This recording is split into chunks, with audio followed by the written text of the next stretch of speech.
مدحوينة كحيجين أحمد علمي عثمان كراش قدونك قولها وكيلة بنتلان رئيس الوزراء هوري دولة فدرال كصوماليا مدحوينياشي هوري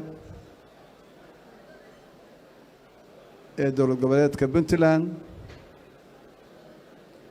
قولها وزير رضا يحل دبانada دولة فدرال كصوماليا قولها وزير رضا يحل دبانada حكومة دولة قبليات كبنتلان اسمه شرفت له قيبها كلا دوان يدوينها شرفت له رير بنتلان السلام عليكم ورحمة الله وبركاته شرف وين أي إيتهاي أنيجا إيو وفد قبلارن دولة فدرال كصوماليا كيمد إن أنا شركة كسوق قيب قالله أنت أنا نقولين دور كلمة ذو هل كان ربينا كده أنا مثلي وفدقة أنا وده وحان مركورة مدحضة معمول كدولة قبليات كبنتلان ومدحوينا عبد الله السيد عبد الله الدني وجوه الريو مدحوينا كحيجينكو إيوه شعب رير بنتلان دادوينها رير بنتلان waxaan rabnaa inaan idiin soo gudbino salaan diiran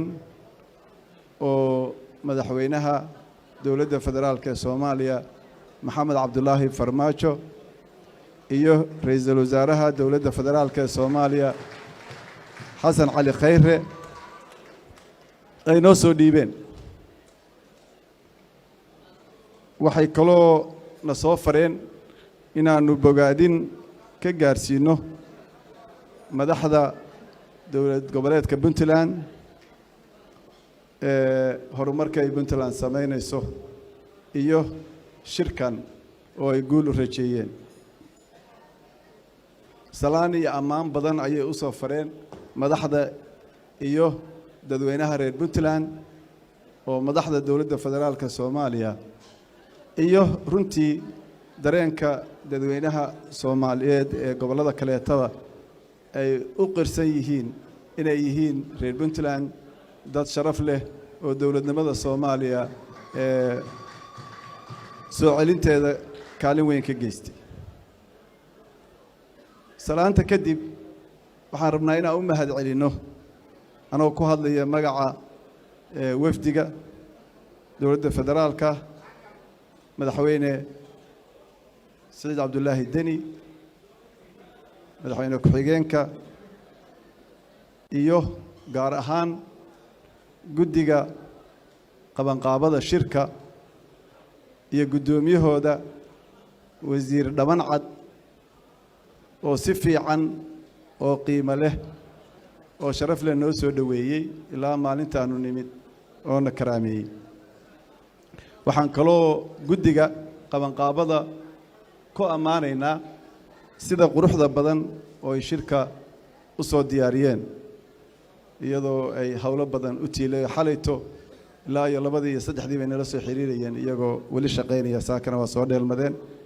waxay muujinaysaa garaadka iyo dowladnimada Puntland meesha marayso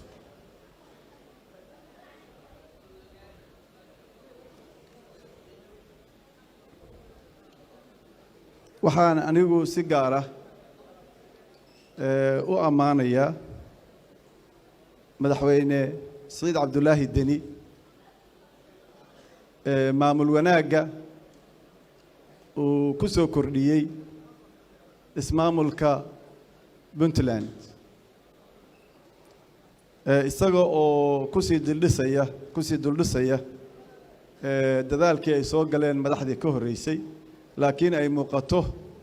the qualitative difference ama tayada maamulka sida madaxweyne sida Abdullaahi Deni maamulka hadda jooga iyo madaxweyne ku-xigeenku ay Puntland heer sare u gaarsiinayaan sidaan ognahay Puntland waxaa la aasaasay 22 sano ka hor waxaa ugu waaweynaa waxyaabihii loo aasaasay labo ujeedo midoo ah sida madaxweynuhu hadda tilmaamay iyadoo markaas dawladnimadii Soomaaliya naga duntay dagaallo sakeeya meel kasta hareeyeen dayac weyn uu jiro dunidana aynu ku ceebaysanahay ayaa reer Puntland isu yimaadeen si ay u sameystaan maamul Puntland u sameeya baahiyaha dawladnimo ee loo baahan yahay ee dadka u dhaxeeya aan qof loo qaban karin midda kale oo taas ka muhiimsan oo Puntland u asaasantay waxay ahayd in la raadiyo soo celinta iyo dibadda dawladnimadii Soomaaliya ee naga burburtay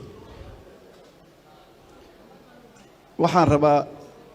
inaan maanta aniga wafdigaygu aan qiro annagoo ay madaxda dawladda federaalka ay nala qabaan inay Puntland ka dhabaysay in weyn labadii ujeedo labadii hadaf ee loo asaasay annagu waxaanu ahayn goobjoogayaal madaxweyne Saciid Cabdullaahi Deni ayaa ka hadlay wixii la soo qabtay iyo waxa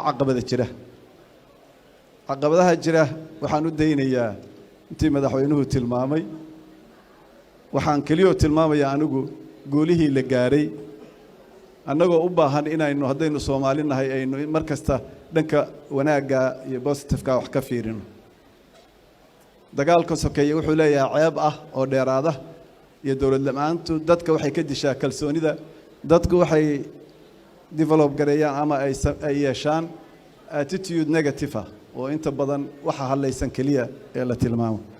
laakiin haddii la fiiriyo meesha laga yimid iyo meesha maanta la joogo Puntland hadaaftii loo asaasay guul weyn ayay ka gaartay sida madaxweynuhu sheegay kuma celinayee Puntland waxay leedahay maamul iyo hay'ado taabagal ah kala dambeyn iyo nidaam sharciga waafaqsan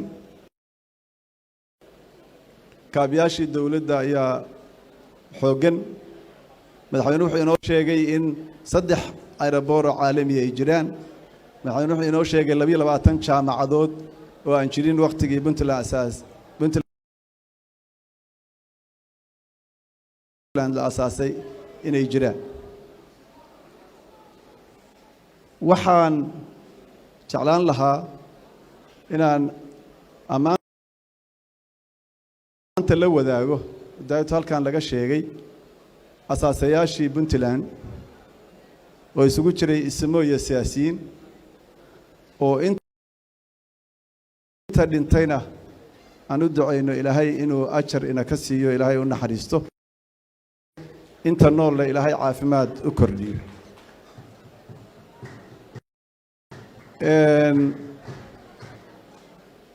taas waa Puntland iyo waxa laga gaaray ujeedadii loo asaasay in maamul samaysato arrintii kaleeto oo ahayd in Soomaaliya dawladnimadeeda la soo celiyo oo inuu dhulka ka kacno boorka iska jafno bani aadamka la mid noqono iyadiina guul weyn ayaa laga gaaray 20 sano ka hor ayaa ama 2 sano ka bacdi asaaskii Puntland ayaa dawladnimadii Soomaaliya dib ugu dhalatay magaalada Carte ee dalka Djibouti dawladdii saddexaad sida dadka qaar yiraahdaan ama jamhuuriyaddii saddexaad oo iyaduna u dabaaldegaysa maanta sanad guuradii 20aad shirkii Carte geedi socod dheer ayaa la soo galay maanta maalintaas Soomaaliya warloryo ayaa ka talinayay meel kasta dagaal baa ka socday magaalada xamar waa kala qoqobnayd laba block walba waxaa ka jiray warlord baa haystay gobollada Soomaaliya meelo badan ayaa colaada ka ognaayeen maanta Soomaaliya colaada kama jirto dadkii Soomaaliyeed niyadoodii waa isu soo dumantay dawladihii ummadihii adduunkaynu la mid noqonay oo dawlad baynu leenahay oo maxaafiisha adduunkana la ka mithalo ummadii aan dawlad lahayn waa ummad aan jirin camal aan khariidada ku oolin marka maanta waa jiraa ummad ahaan horumar weyn ayaynu ka gaaray dib u soo celinta dawladnimadeennii haadihii dawladda ayaa la asaasay oo maanta shaqaynayo aan anagu midalayna oo aan jirin markii Puntland la asaasay maamulkii aamin baahintii federalismka Soomaaliya ayaa si fiican u taabagashay oo maalintii Puntland la asaasay waxaa jirtay kaliya Puntland dawlad goboleed maalintii dawladda Soomaaliyeed la asaasay 20 sano ka hor Puntland kaliya ayaa dawlad goboleed ka jirtay maanta waxaa jira marka Puntland lagu daro Somalilandina aynu arinteeda mar kale iyo meel kale uga hadalo waxaa jira 4 dawlad goboleed oo kaleeto oo iyaguna maanta qayb ka ah federaalka ama habka federalismka ee Soomaaliya ay dooratay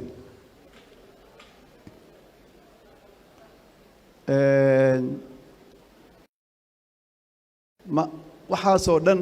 maanta waxaa kaloo socda in geedi socodkii dawladnimada iyadoo caqabadana jiraan ay wax badan oo rajo muujinayo inuu ku naaloono oo inuu ku faano inuu ku faraxno anagu bishaaro iyo khayr baan ayaanu wadnay markay noqoto xagga Puntland horumarka ka jiro aanu aragnay iyo dawladda dhexe waxa ka socda oo ugu muhiimsan tahay in maanta bisha tan dabayaaqadeeda laga yaabo Soomaaliya in deyn laga cafiyo oo dadaal badan uu galay dabadeedna Soomaaliya maxalliga dawladnimadeeda si xoojinaysa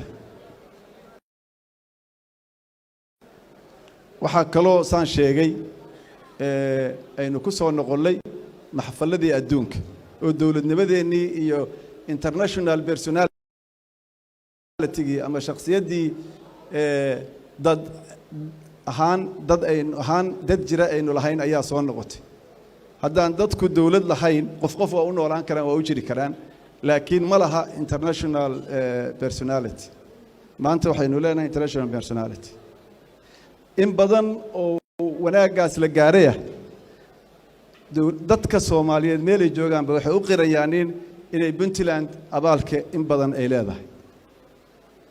Puntland ayaa maxaa la yiraahdaa budliga u ahayd wixii dadaaladii soo socday oo dhan annagu markaanu joogno xamar ama gobolada kale oo Soomaaliya tagno waxaa lagu hadaaqaa oo ay tahay reer Puntland malaha inaysan ka warhayn aanu maqashino Puntland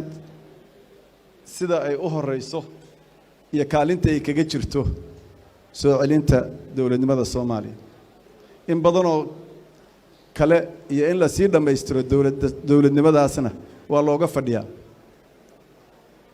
sideeda dawladnimadu iyo maamul wanaagu waa socod joogto ah bani aadamku kamaal ma laha Mareykanka oo dawladaha adduunka ugu xoog weynaa sanad kasta markuu madaxweynuhu bixinayo uu ka warramayo xaaladda dalka ayuu wuxuu yiraahdaa waxay haldhig u ah perfecting the union 200 iyo sanado badan ka hor dawladnimadii asaaseen adduunkana maanta ugu xoog badan yahay haddana leeyihiin dawladnimadii aan sii dhameystirayna geed socodkaas uu soconaya Puntlandna waa ka soconaya Soomaaliyana waa ka soconaya Puntland wax badan ayaa laga filayaa رئيس وزراء حسن علي خيرا مرو انت كهلي على مساركي سنة كهر سنة يبيل كهر مدحوين سعيد دين أيوه وحو يري ريد بنتلاند وحان ربنا inay horumarka ay gaareen nidaamka iyo sharciga iyo ay samaysteen inay Soomaalida kale la wadaagaan gaaladuna waxay ku mahmahaan he who much is given much is expected qofkii ilaahay u roonaado wax badan la siiyo wax badan ayaa laga fishaa waxa badan oo lagu siinayo waxa kamid ah caafimaadka dad caafimaad iyo xoog leedahay waa inaad dadka u roonaataa dadka tabartadan kaalmaysa dad lacag badan leedahay waa inaad sadaqa badan iyo zaka badan bixisa dad aqli iyo cilmi leedahay iyo hoggaan fiican waa inaad talooyin bixisa and so on iyo wixii la mid ah reer Puntland marka way horseedeen Soomaaliya inay soo noqoto laakiin ma dhamaan mas'uuliyaddii ka saarayd dhamaystirka dawladnimada Soomaaliya inkastoo reer Puntland iyo maamulkeeda loo arko inay gacan weyn ka geysteen Soomaaliduna ay u hanweyn tahay aadna u amaanto marmarka qaarkood waxaan dareennaa inay jirto tuhun ah inay Puntland ay gooni isu sheegayso oo leeyihiin dadka waa ka duwannahay oo anagu waxaanu rabnaa in nala dhageysto hooyadii federaalka nahay markii ugu dambeysay hooyadu federaalku ama hooyo dhan ilmaheeda u roonaan jirtay marka hore caanaha iyo cuntada siin jirtay marka Puntland wali waxaa laga filayaa ilaahay sida ugu roonaaday iyo taariikhda fiican ee ay samaysay gacan ka geysashada dib u noolaan dawladda Soomaaliya inay dadaalkaasi wado oo waliba ay ku dalto dulqaad iyo deeqsinimo Soomaalidu sida u jeceshahay Puntland una qirayso kaalinteeda waxa ka garanaysaan markii Sayid Abdullaahi Dani la caleema saarayay waxay noqotay Puntland igee Soomaalidii ma kala harin halkaan yimaadeen jacayl iyo xiiso loo qabo Puntland iyo horumarkooda annagu waxaan jeclaan lahayn aan hubo in madaxweyne ku-xigeenka iyo reer Puntland ila qabaan inaan dareenkaas aynu sii xoojino aynu sii wadno madaxweynuhu waa sheegay ujeedada shirkan sida madaxweyne ku-xigeenku gudoomiyaha baarlamaanku wakiiladu sheegeen kooxdii Mahuraan ayaa tilmaantay sida madaxweynaha iyo gudoomiyaha guddiga qabanqaabaduba ujeedada shirka iyo waxa laga filayo kooxdii fanaaniinta runtii si fiican ayay u tilmaameen marka madaxweynuhu wuxuu cadeeyay in Soomaaliya midnimadeeda ay tahay hadafka ugu weyn shirkan iyo asaaskii reer Puntland intuba oo ku saabsan caqabado waa jiraan marka anigu hadda caqabadaha waqti badan ku lumin mayo maxaa yeelay kuleelna waa jiraa waqtina waa haysaa sidaan idin sheegayna Soomaalida caado u tahay inay waxa dhiman ka hadasho marka dadku ha ku falaadeen waqti ay isaga lumiyeen waxa kala hadlaysan dawladda federaalka waxa naga qaaday dawladda federaalka asaas dib ugu jirta dawladda Puntland waxaas ka hadlaysan yihiin madaxweyne Dani waxaas ka hadlaysan yahay waxaas waa hadalka siyaasadda waana iska soconaya gabar political theorist oo Chantal Mouffe la yiraahdo waxay tiri hadda ka hor iyadoo qeexaysa siyaasadda waliba tan dimuqraadiga ku dhisan democratic politics is agonistic pluralism waa dad badan oo dantooda iswaafajinaya xanuun ayayna leedahay maxaa yeelay danahaas in la iswaafajiyo oo la isu guuriyaa la rabaa oon qolana khasaarin qolana wax kasta qaadan si kale marka la qeexo siyaasadda waxa la yiraahdaa waa the art of compromise marka waxaan uga tegayaa talo noo ku hadlaya magaca wafdiga dowladda federaalka ka socda tala aanu isla soo fiirinay xalayto markii naloo sheegay in halkaan nala ku sharfayo madaxda Puntland waxaan ka rajaynaynaa inay caqabadaha ay sheegeen dowladda federaalka ay ka tirsanayaan in ay ku sheegtaan oo ku gudbiyaan annagana waana la soo faray madaxweynuhu wuxuu igu yiri wakiil baa naga tihiin wixii nala ka tabanayo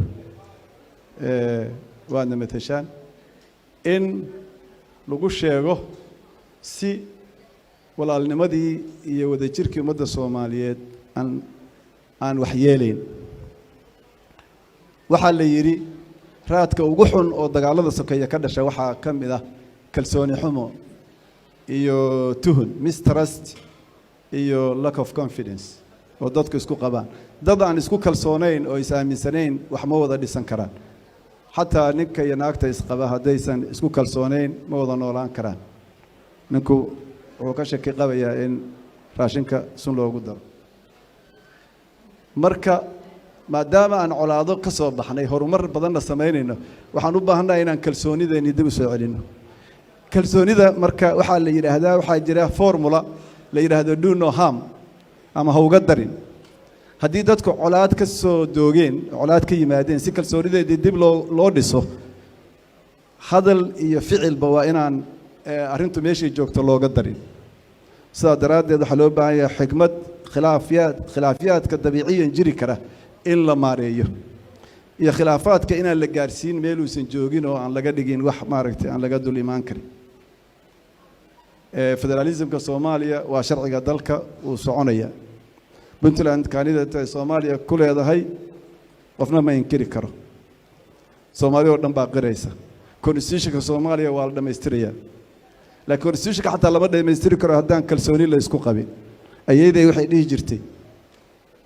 quraanka 114 sano qaana yaa ka akhrisanaya ka horeysa qofku hadduu san constitutionka dadku hadaysan isku kalsooneen constitutionka wax ma tari karo marka waxa soo dhan waynu dhameystiranaynaa dadaal badan ayaana madaxda Puntland laga filayaa in guushaas la sii dhameystiro ama la sii dhaweeyo lagu sii dhaweeyo dhameystirka sidaa daraaddeed madaxda Puntland waxaan ka codsanaynaa in ay kalsoonida ummadda Soomaaliyeed u dhaxaysa gobolada maamul goboleedyada dowladda dhexe oo Puntland ka mid tahay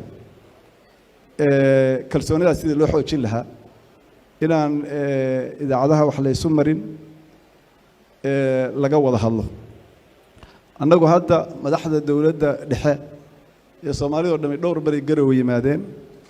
annaga wafdiga iyagaan markii saddexaad baa imaanayna intii madaxweyne Siciidani oo madaxweynaha ahaa annagu hadda annaga iyo xamarba iyo madaxda iyaduba waxaan aad ugu aqaltaagaynaa diyaarad kastoo degaysa u fiirinaa inuu madaxweyne Siciid Cabdullaahi Dani la socdo marka iyadana waa sugaynaa inuu madaxweyne Siciid Cabdullaahi Dani oo yimaado u sheego wixii tabashaha jira waa naga dhab waaye ma kaftamayno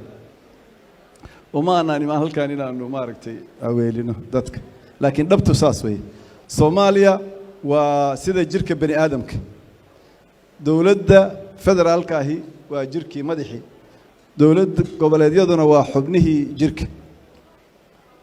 Puntland waa adin kamida adimada Soomaaliya ama dartid u bixi reer Puntland maadaama lagu xanto inay jecel yihiin qaybta weyn la siiyo meesha ugu muhiimsan xubnaha jirka dowladnimo ee Soomaaliya xubintaasi kaligeed gooni uma noolaan karto maamulkeena yarkaa waynu haysan karay horumarkeenu sameeyay laakiin maamulkeenu boqol jibaar ayuu inoo hana qaadaya hadii dowladnimada Soomaaliya inoo hada qaado dowladnimada Soomaaliyana ma jiri karto ama xubno waaweyn baa ka maqan hadii aan Puntland aysan la shaqeynin sidaa daraaddeed shirka wada tashiga waxaan u rajaynaynaa guul annagu isku dayna intii tabartaya inaanu ku dadaalo sidoo u guuleysan lahaa reer Puntland iyo madaxdooda waxaan u rajaynaynaa guul ummadda Soomaaliyeed waxaan Ilaahay uga baryaynaa in Ilaahay qalbiyadooda isu soo dumo oo iswaafajiyo waxaanuna ka mahadnaqaynaa soo dhaweyntii ixtiraamkii naloo geystay madaxweyne aad ayaad u mahadsantahay iyo madaxweyne ku-xigeen iyo dadka reer Puntland waa mahadsantihiin